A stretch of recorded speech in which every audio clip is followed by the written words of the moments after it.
बोलो भाई लोग, उम्मीद करते हैं कि सबको अच्छा बोलो और हमेशा अच्छा रखे चाहिए। तो देखो लो भाई लोग, ये टॉपिक के ऊपर हम वीडियो बनाने वाला ना रहनी है, बिकॉज इस टॉपिक के ऊपर सरवा हम जो भी वीडियो बनावते नहीं करी बहुत तो हमारा सब वीडियो एलोड हो जाता है, दिमाग खराब हो जाता है, झाट अलग से सुनुक जाता है। लेकिन भाई लोग तब तक याद आ गया हमार तहन लोग के, बिकॉज तहन लोग का हंसावल तो हमार फर्ज बा और भाई लोग ये तो मैंडेटरी बनू हम लाट से कहीं गान मरवाई, ठीक बा, लेकिन तुम लोग का हंसावल को बना छोड़ो। तो सोचने की चलो फटाक से एक ऊपर एक वीडियो बना देते नहीं। और भाई लोग ई वीडियो में तुम लोग हम यह कहल चाहब कि शुरू से अंत तक ले देखिए लो, ठीक बा, बिकॉज ये वीडियो देख के तुम लोग का बहुत ज्यादा हंसे वाला बड़ा लो। तो बिना कहने वाला सुन के स्टार्ट करो आज के वक्त चोरी।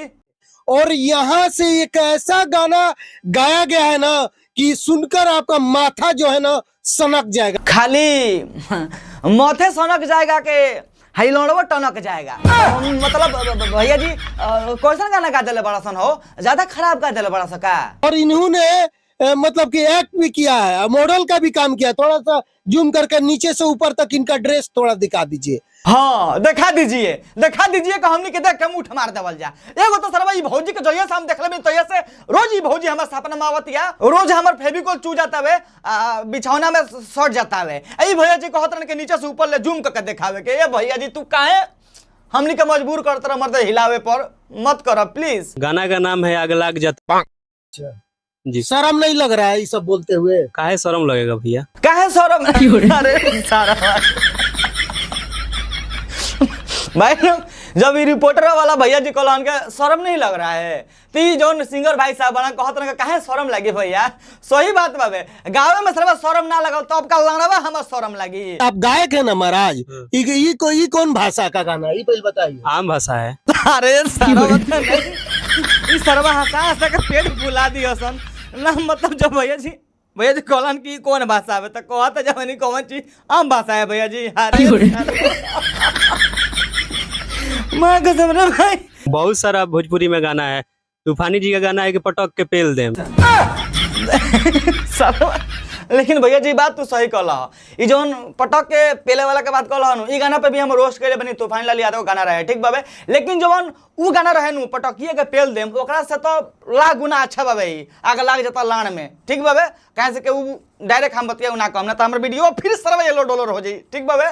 तो मतलब हमारे अकॉर्डिंग कहते हैं भाई लोग ओकरा से तो लाख गुना अच्छा बाबे। और एगो बात अपन ऑडियंस लोग से हम कहल चाहते हैं भाई लोग, देखो ई भी ई मतलब जोन गाना आइल बनो भाई लोग, ई भाई लोग भी मजबूरी में है गइले किया, ठीक बा। पहले अच्छा अच्छा गाना गइले किया लो, चलो ना हो कहीं से तुम लोग का पते बाबे हमनी के भोजपुरी इंडस्ट्री में अच्छा कंटेंट के लाड़े नाम कोनो पूछा जाता है। हां जोन खराब गाना ओकरे पे ज्यादा आदमी फोकस करेला, ठीक बाबे। तो ई भी हो सकता मजबूरी में गइले किया के गाना से आगे बढ़ जल्दी बाद में अच्छा अच्छा गाना गावे लगे के। अब हम अपन ओपिनियन बतानी है, अब भैया लोग के मन में का चलत है, का सोच के गले बन लो, इनको लोग ऊपर डिपेंड करता है। अच्छा गाना कैसे, थोड़ा गाना गा के बताइए उसके बाद हम बात करें।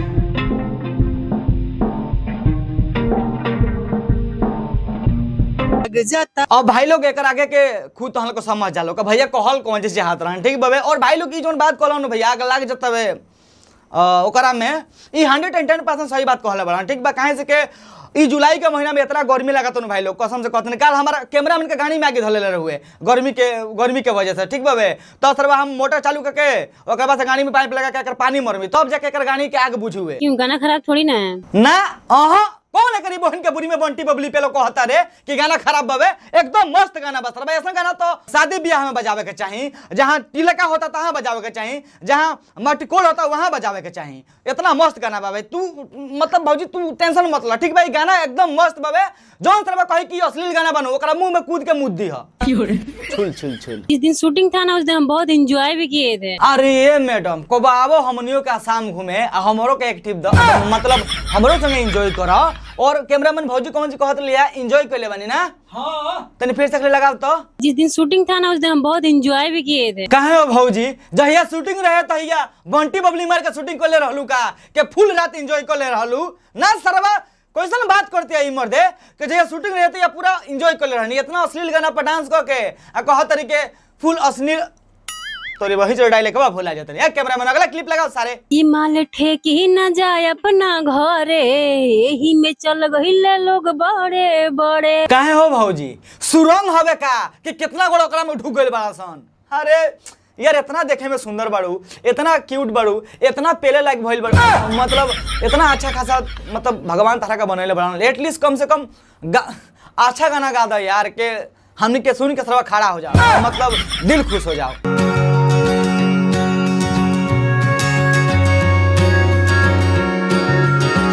तो तार सब झोंटिया झौंसा जात हुई हो। अरे सारे भौजी के कहाँ लाड़ बारे? अरे सरवा लान लेके का भौजी के झांझ जावल मानू ऊ झौंसा जात अगिला तोर सील हो जाई बुझाई के ना ओकरा बाद ना कहबू का आग लग गया तबे लाण में तोरी बहिन चोद भाग। आप लड़की है ना महाराज? जी लड़की हैं, आपको क्या लग रहा है? हमको तो शक लग रहा है। अच्छा तो तहरा शक लगत हवे कि भौजी लड़की हिया ना छक्का हिया ना? एगो काम कर भैया ओकरा से तू आइडेंटिफाई कर सकबा आ पकड़ लेबा कि लड़की हिया ना छक्का हवे। भौजी के जवन निचला एटीएम बानू ओकरा में अपन अंगुरिया लगा के चेक कर, अगर अंगुरी में लिबिर लिबिर करे लगी तो समझिए कि लड़की हिया, अगर हाथों में तारा गरई धइले जैसन का महसूस होई तो समझिए कि सारा लड़का हवे ना। मतलब इतना सुंदर भौजी भी आई कहत रहे तू लड़की हमारा का हवे, हमारा शक लगाता है। और एगो हम भौजी से बात कह चाहत नहीं भौजी तू ऐसा का गाना मत गावा यार, तारा मुंह से शोभा नहीं देती यार, इतना सुंदर बड़ू यार, कितना तारीफ करी तारा के देख के कैमरा मैन एक दिन के हमार रात दिखन हिला के कमजोर हो गई बाबे। और ये तू हमरा का बात बताओ तारा पर हम वीडियो बनाई कि ना बनाई हो? ए जन लाड़ धर तर का कर तर घरे जा। लड़वा खाती हम घर जाए हो? हाँ हम तो पहलिए के जाम, मतलब रोस्ट वीडियो बना के जाम। कहती है के तरीके लाड़ धरत रहे जो जा घरे जा। नीचे से ऊपर तक दिखाइए, कैमरा मैन से चाहूंगा थोड़ा नीचे से अच्छा से तस्वीर को दिखाइए। हाँ पूरा नीचे से ऊपर देखा बोलो। अरे भैया जी हम तो कहते नहीं नू के मरवा कल्याण सब भौजी के अगला इंजनवा में ढुका दलो ओकर बाद जूम करो लोग भौजी के अगला इंजनवा फाट के छितरा जाओ ना। सब एगो तो पहले ही से ही भौजी के वीडियो देख देख के हमरा कमजोरी फील होता है और हमारे कैमरामैन के भी। और ये भैया जी कहते रहे के अच्छे से नीचे से ऊपर ले देखा एगो तो सरवा ये भौजी के टंगरी देखला के बाद का जाने काहे हमार कैसे फील होता है भाई लोग तो हम लोग एक्सप्लेन ना कर सको। ये बताइए आप इतने बड़े राइटर है महाराज, इतना नाम फेम है, ये सब क्या लिख रहे हैं आप? अच्छा बड़ा है तब तो बड़ा काम कर दिए भैया। सरवा राइटरों कम लिखे का बड़ा नाम है इसलिए तब बड़ा लिख दिए हैं भैया।